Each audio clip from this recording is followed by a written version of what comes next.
એક દાખલો આપેલો છે 3, 6, 9 અને અનંતનું 10મું પદ કયું હશે? મિત્રો સમાંતર શ્રેણી ચેપ્ટર ધોરણ 10 માં આવ્યું છે અને એની અંદર nમું પદ શોધવા માટે એક સૂત્ર છે કે tn બરાબર a વત્તા n માઇનસ 1 ગુણ્યા d. આની અંદર n એ પદનો ક્રમ દર્શાવે છે.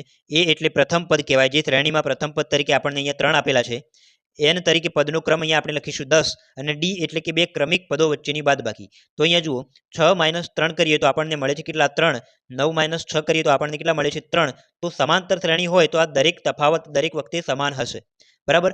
જે કિંમતો આપણે મેળવી છે એ આ સૂત્રમાં મૂકીએ તો જુઓ n બરાબર આપણે 10મું પદ લાવવું છે તો 10 લખીએ, a બરાબર પ્રથમ પદ તરીકે 3 લખીએ, વત્તા n - 1 એટલે કે 10 - 1 કરીએ તો અહીંયા આવી જાય 9.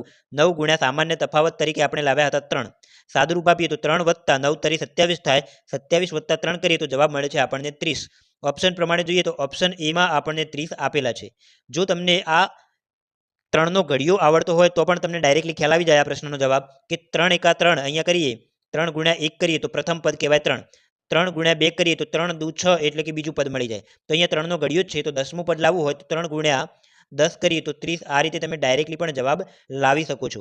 પણ દરેક વખતે કોઈ શ્રેણી આવી રીતે કોઈ સંખ્યાનો ઘડિયો આપેલો હોતો નથી. એટલા માટે આપણે આ સૂત્રની મેથડ એકવાર યાદ રાખવી.